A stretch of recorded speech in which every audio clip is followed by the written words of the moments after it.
Glitch City, 2070X AD.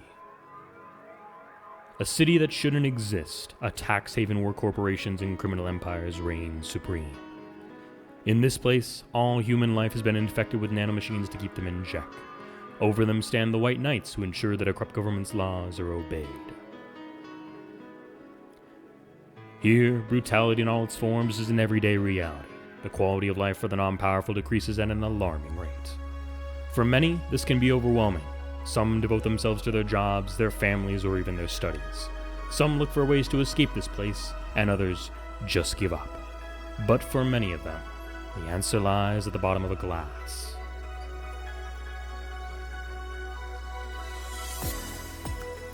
On a small road just seconds away from the main street, somewhere near the slums, you can find the HallA of the BTC certified bar-coded Va-11. But that's a mouthful, so we just call it Valhalla. A small oasis in the middle of the concrete desert, a fountain of spirits waiting for tired souls. And it's here where this story unfolds.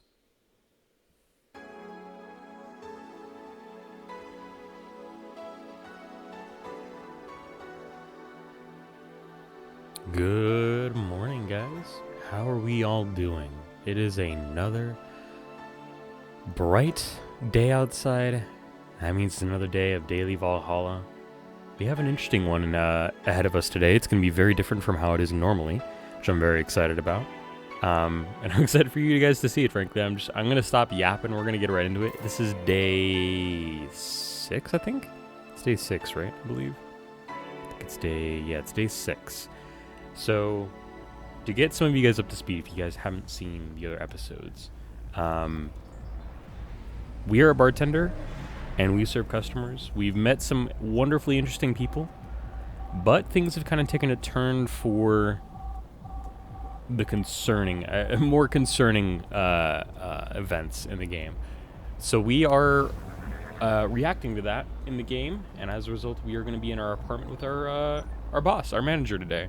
And it's going to be a very chillax day. It's going to be very different from what we normally see, but it'll be a good experience. Let's hop right into it.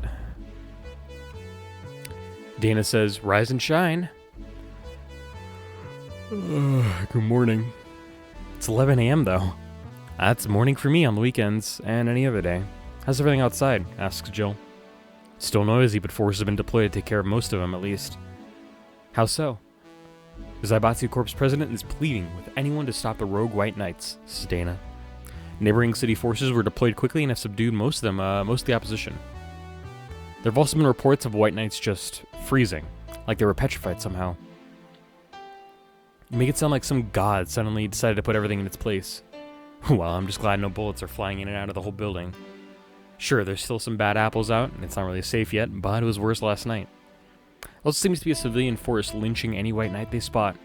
So not only are the White Knights a problem, regular folks are on edge too. I wonder if Say is okay, thinks Jill. Should be worried about Gil? That kid knows how to take care of himself. I'm sure that, well, whatever it is and wherever he is, he's doing safe. That wasn't very actually aligned with what the dialogue was there, but it was fine enough for what I needed the mood to be. I think it's fine. My brain, I was analyzing how I broke down that sentence there after I said it. I was like, man, that just did not come out right. Dare I say even safer wherever he is than here? I sure hope so, says Jill. We gonna work today? Nah, things are too nasty right now. Let's take the Sunday off. Oh, alright. Say, do you want me to help you get to your apartment? Asks Dana. Actually, yeah, I'd appreciate that, says Jill. Okay then, let me lock things up and we'll go. We'll grab something for lunch on the way. Ooh, hello. My computer decided to minimize the game for whatever reason. Interesting. I think we're fine. I'm always a little worried when it does that, but I think we're good. Sounds good. And here we are, says Dana. Home sweet home. Thanks a lot. Hey boss, want to hang out for a bit? Can I really not put on the... I gotta remember one of these days to check whether or not I have the dialogue on, because I'm very used to like there being noises for dialogue and stuff, but I guess I'm misremembering that for whatever reason. I don't know. What did she say, by the way? Want to hang out for a bit? Says Dana.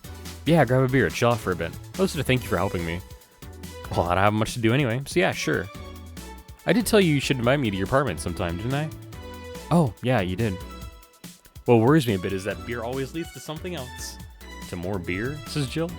I was gonna say to one of us going through the Spanish announcer's table. But I think we're safe here. Come on in then, says Jill. Excuse me. Want one? Sorry, I don't smoke. Don't mind me though. Smoke if you wanna. Thanks. Say, how's the chilly weather treating you? Asks Dana. It gets cold from time to time, but nothing the kotatsu and the heater can't fix. Alright, boss, you're not very good with the cold, are you? You know it. You didn't bring your jacket here either.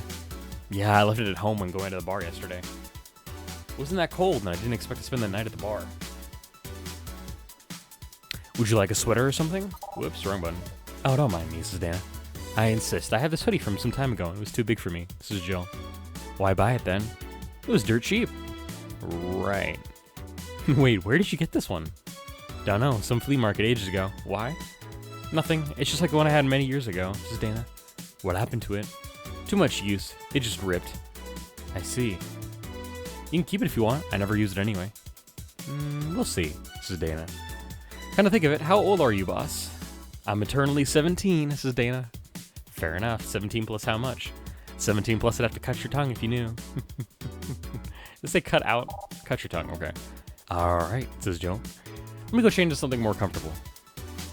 Take your time, says Dana. Look at 4. It's the cat. It's the gato. Say, Jill, there's a blue-eyed mass of black fur glaring in my general direction. Oh, that's just 4. He's just wary of any new visitors. Cats will be cats, I guess. He'll warm up quickly, though. Just give him time. He's unusual looking. Blue eyes and a black cat. They usually have green. Yeah, weird, huh? At first thought they were like that because he was small, but they never changed. Do you have any pets, boss? This is a joke from the other room. Back at home, we had a bear. What? What? Good old Bosco. He kept intruders away better than any dog. Right. This picture here isn't something you see every day, says Dana. What? Me taking such a sappy pic? No, a framed picture on printed paper. Wow, words are hers still. It's so vintage. Who are these? That's, the one on the right is Lenore, my ex-girlfriend. The one on the left is Gabrielle, her sister. Huh. Is this peak, is this pic recent, or... Actually, that's from 3 to 4 years ago, says Jill. Silence on Dana's end. You look exactly the same, says Dana. I'm only 27, what did you expect? That's why they say kids are the ones that get old.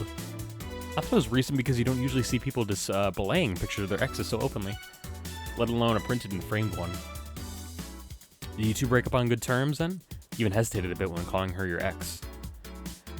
Let's just say that everything ended with both of us saying mean things, and me storming out of her house, bringing a couple of things on the way out, says Jill.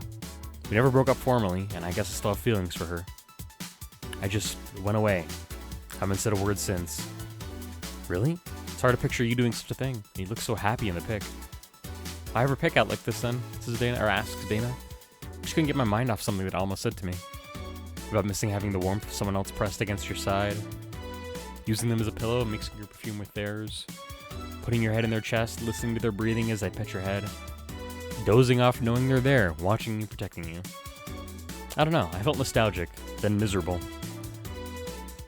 I'll just put this away, says Dana. I haven't mean to apologize, but I feel like it's too late now, says Jill.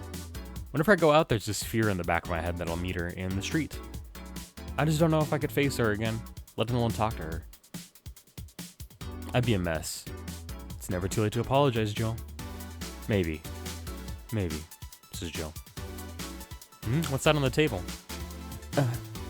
Looks like and it's nothing. Now, please give that to me. Lope. All right. I saw nothing. Don't worry. Anyway, let's grab some beers, says Jill. Guide me. Alrighty. Beer so far is 0. Cans left 12. Remaining beer 100%. Damn, says Dana. You have lots of beer. Well, the BTC gives me discounts at a point, and a point card I can use every time I buy their alcohol. I'm gonna get drunk today, chat. That's for sure.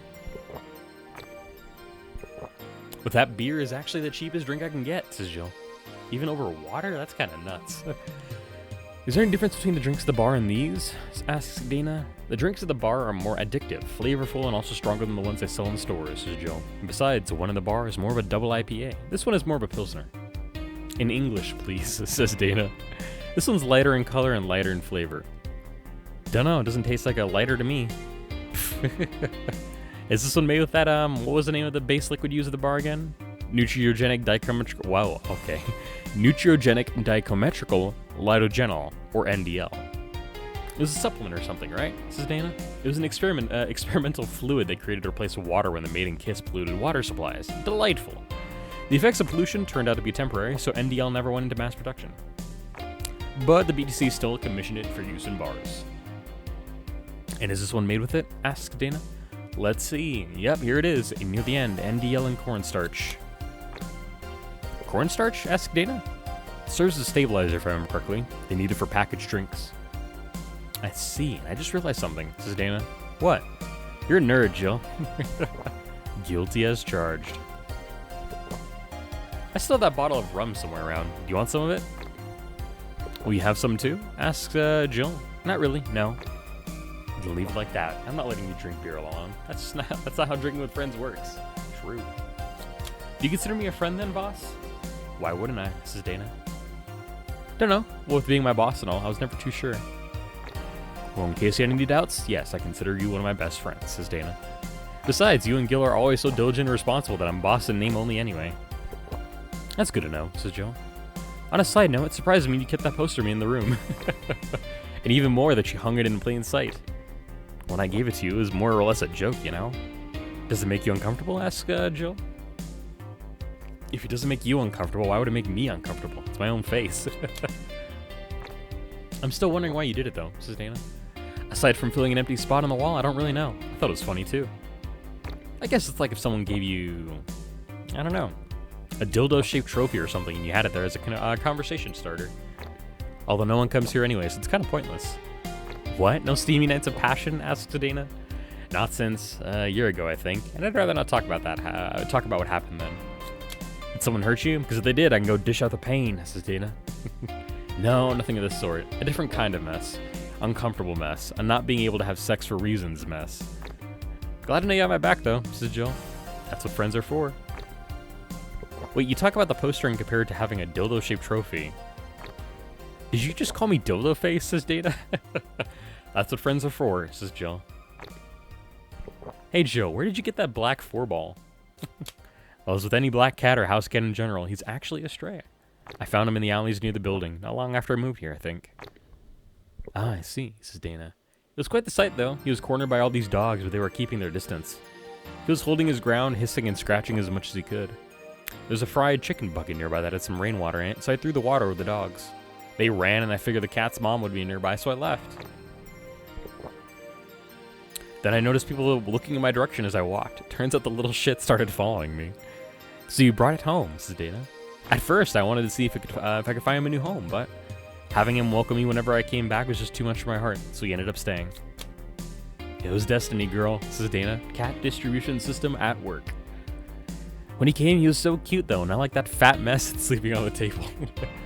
Four says, hey, you're not a spring chicken yourself, you know. Oh, says Dana. Shit, I actually did that in front of someone else, says Jill. Oh. Anyway, me. Do you normally speak for your cat like that? Asks Dana. Maybe, says Jill. I wonder if Gil's alright. You worried about him? You make it sound like I'm some emotionless robot. You can be hard to read sometimes, says Dana. I wouldn't worry about Gil so much, though. There's 3 things I know for certain about him. First, he can take care of himself. Second, you can sincerely trust him. And third, asks Jill, he absolutely hates bell pepper. He does? I've seen him even reject food that has been in contact with it, says Dana. Man, what a baby. Unless he's allergic or something. He's not. Man, what a baby. How did you meet such a guy? Asked Jill. He showed up in the dorm of the bar. He what? Well, shortly after the whole incident with Robert and the levitation potion, says Dana. Right, levitation potion, which actually turned out to work. It was a slow day and he just showed up at the bar, says Dana. I offered him a drink, but he said he didn't have money on him. I couldn't leave him alone, so I pretty much gave the drinks for free. And after a couple, he broke down crying. Huh? I don't know what he did, but he was really, really regretting it. He wanted a second chance or whatever, and I told him if he could wash himself, I'd find him a job. I'll be damned, he looked totally different the next day. Damn. I tried and failed to find out anything about him. So I decided to take him at face value. I judge him for what he did as an employee. Aside from the occasional sudden escapade, he's been as loyal gets. I return the favor in kind, covering his ass from time to time, sometimes literally. What surprised me is that you took him in so easily, says Jill. I can take care of myself, and I always kept an eye on him, says Dana. And besides, after the whole Robert thing, I couldn't ignore someone that desperate so easily. I see. You made the bar more lively yourself, you know, says Dana. How so? Asks Jill. Well, with the regulars you've earned, of course. Like that blonde titty hacker. I can't remember her name. Alma? I was gonna say Armitage. Well, she's hot, so I'll give her that much. She's also a nice person in general, but damn, she's hot. Are you alright, Jill? Yeah, why?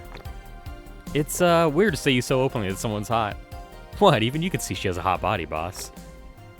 You'll find no objections here, says Dana. I mean, I'd be lying if I said I hadn't thought about taking her to a room and... She's drunk. Jill, you sure aren't drunk? You sure you aren't drunk? Asks Dana. I am. I mean, I'm sure I'm not. I mean, But those are thoughts I lead to myself. I don't think I could handle her in a relationship, says Jill. She has weird standards. That and she's as straight gets. She's still a lovely person, though. That she became a regular is a blessing. Any regular is a blessing when you get down to it, says Dana. More money for the bar. There's also that sex worker robot girl. Ah, Dorothy, says Jill. She intrigues me, though. I've seen lots of sex workers over the years, and she seems pretty giddy, notices Dana.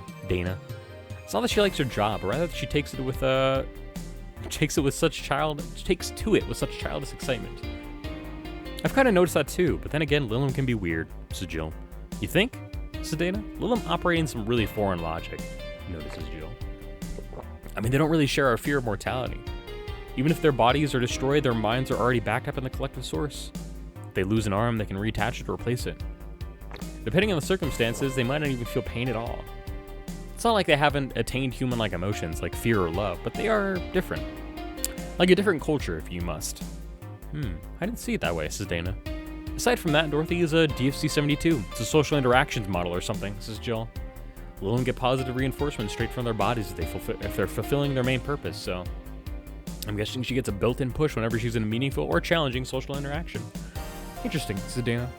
The name Lilum is a bit weird, though. It is? You'd expect them to be called bots or dolls, but Lilum don't convey the image of automatons. Just a tip, bots and dolls are considered slurs by them. Bot is akin to calling them retarded, and doll is calling them fake. Thanks for the advice, says Dana. That aside, do you know why they're called Lilum? As far as I know, because they all come from a bigger AI called Lilith. And Lilum are Lilith's offspring in Jewish folklore. Ooh, cool, says Dana. Hey, speaking of names, why don't you like being called by your full name? Asks Dana. I have no idea what you're talking about, says Jill. Don't act stupid, says Dana. Back when you first transferred, I called you Julianne, and you almost tore me a new one with your glare.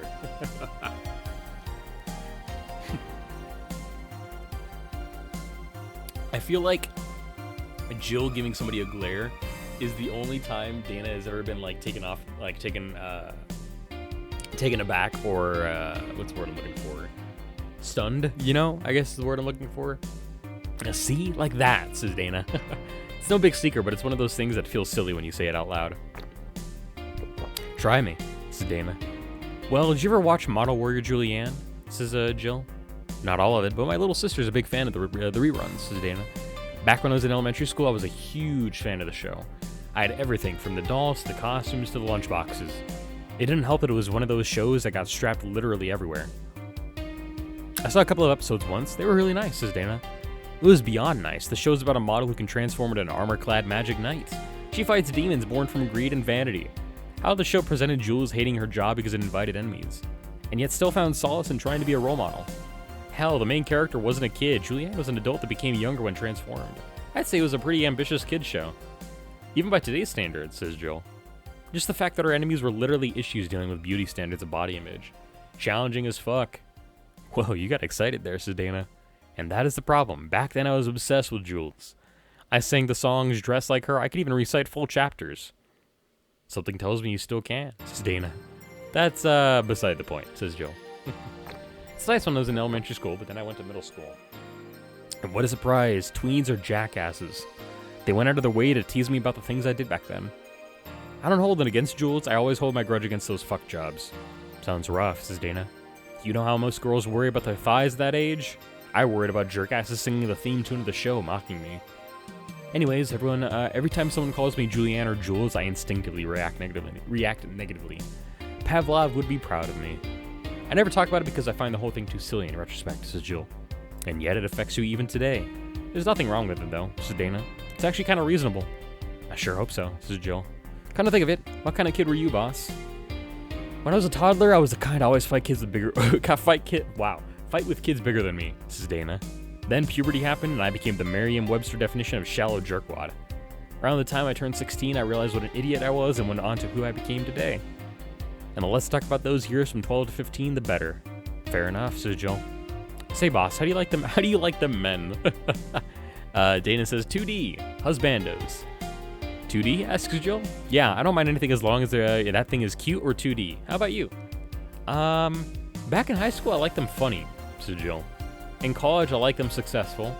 After a while, I just wanted them stable, and now? And now, asks Dana. I don't know, says Jill. I stopped caring about them being funny. My high school boyfriend started conflating cheering me up with mocking me when I'm down. I also stopped caring about them being successful, says Jill. I realized half the time they had no qualms about cheating with me or on me. And I stopped caring about them being stable. I realized they were the kind of person I was trying not to become. Not become stable? Asks Dana. There was this guy who became so obsessed with holding a stable job that he hated, he started becoming, being physically ill. Not only that, the last time I managed to get some, I ended up throwing the guy out. He took incredible offense with how I smoked in the bed after sex. The bed could catch fire, you know, says Dana. Not you too, says Jill. I kinda envy Alma for that. At least when she dumps a guy, it's for less petty reasons. Sighs Jill. Are you okay? Asks Dana. I'm fine. It's just, it all boils down to the fact that I can't get my mind off Lenore lately. She was all of what I just said. She made me laugh, she had a good position, and was stable. She was also smart, caring, and why I can't get my mind off the whole thing. And why can't I get my mind off the whole thing? There we go. Forgot the inflection. It's maddening. Maybe I should go and apologize, asks Jill. Maybe I should. Yeah, that'll make me rest easier at night. Get my mind off things for a while. I don't even care about going back to her, but... Dana asks, hey Jill, have you tried thinking about clothes for 4? Clothes for... Listen, I know how you must feel, says Dana. But you can't let all of that cloud your senses. Next time you feel overwhelmed by those thoughts, try distracting yourself. Like, say, thinking what kind of clothes you can put on 4. Yeah, says Jill. You know, boss, I'm a bit curious about your circle of friends. What kind of people do you have in it? Keep in mind, you're included in this circle too, so any insults you hurl will apply right back to you, says Dana. Anyways, I have this friend I've known for a long time. A red-headed, glasses-wearing gun nut called Iris. The one you called for the helmet thing? Asks Jill. That one, says Dana. She's managing a BTC bar in Panama right now, if I remember correctly. She's managing a bar too? I got the idea from her, actually, says Dana. Oh. It's called Nirvana, and if you thought this city was dangerous, you should see the people she has to deal with there. Piracy ain't nothing to fuck with. Jill asks, and means it's an annex to another business. What else does she do there? I think the bar was originally her hotel's bar. She moved the bar to its own building elsewhere and opened Nirvana B in a hotel instead. Weird decision. Or Nirvana B, I guess. I believe she said she wanted a place away from the noisy-rich tourists that go to the hotel. So that bar is her woman cave. Woman cave, thanks Jill. That aside, let's see. Friends. I guess there's also my little sister, but that's a given. Oh, there's also my old partner from when I was with the Neo San Francisco Police Force. Good old Lexi. Should give her a call sometime. Wait, you were in that? Asks Jill. I've done lots of things, Jill. I spent a short time collaborating with the police force. I've been a wrestler, an MMA fighter, chimney cleaner, lumberjack, pet shop attendant, corporate mascot. Corporate what? Says Jill. I still see my face on some websites from time to time. Anyways, aside from you, Gil, my sis, Iris, and Lexi, I guess there are a lot of people that don't want to see me in harm's way, says Dana. Ow. Mostly because they're the ones that want to put me in harm's way. Something in my eye. Delightful. What about you? Asked Dana. I guess I have acquaintances here and there. Back at home in college, I went out a lot. But it felt more like going out was the pleasure rather than the people involved. Aside from you and Gil, my closest friend since moving here is Alma. Oh, and Dorothy. I mean, sure, there's always 4, but that cat's a hermit that refuses to go out. And you know, he's a cat. Hey, cat's fine too, you know? Okay, boss, I have to know. About what? Says Dana. About your arm, says Jill. I don't think I'm going to get the funny thing today, chat, but all I want to say is meat rods. If you guys play this for yourself, try and get the meat rod conversation. We might get it later, I'm not sure though.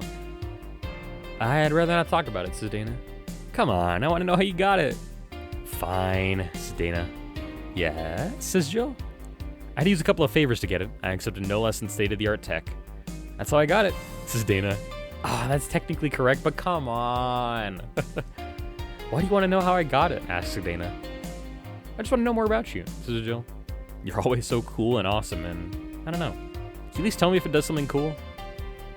It does have a couple of utilities installed, yeah, says Dana. There's a hard drive in the forum I used to save assorted data. It has a flashlight and a clock, but many prosthetic arms have those nowadays. Kind of like watches. How did you feel when you lost it? Says Jill.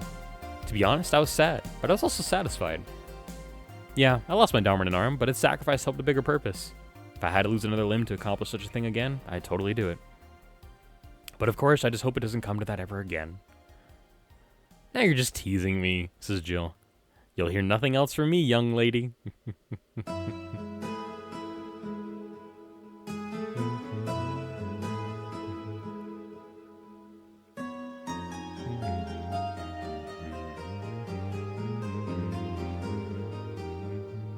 Glitch City with snow.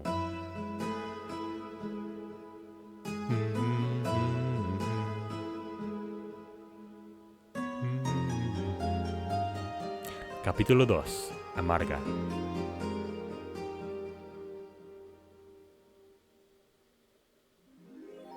Alrighty, chat. Thank you for hanging out with me. It is Monday, December 19th, which means tomorrow we're going to have another episode. Today was a short day. I'm kind of sad we didn't get to have our wonderful little other dialogue. I don't remember how to get it. I always kind of miss it whenever I do it for the first time. Our electricity bill is coming on the 24th, though. We need $8,000, about $800 away. We should be able to save our money and get that in a day or so. A Daruma. A Daruma she saw? Cracked Daruma. Huh, cool. Good to know. How much was that, actually? $450, huh? I'm not going to buy that, I don't think. I do have a couple of days. I have 5 days to get all my money, but I think I'm fine. Jill says, oh, boss left the hoodie anyway. Well, chat, it's time to back up our life. We're going to save over our second 2019 save file for day 7, replacing it, or day 9 is getting replaced with day 7.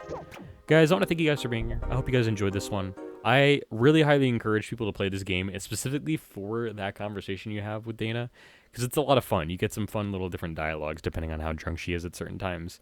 And my favorite one is the meat rod one. Meat rod one. If you guys find the meat rod one, let me know. I hope you guys enjoy it. I will see you guys tomorrow with another episode of Va11HallA, as we like to call it here, Valhalla. Cyberpunk bartender action. It'll be fantastic. I hope to see you guys then. Until then, though, enjoy your Wednesdays. Stay safe. And as always, remember, it's never goodbye. Just see you all later.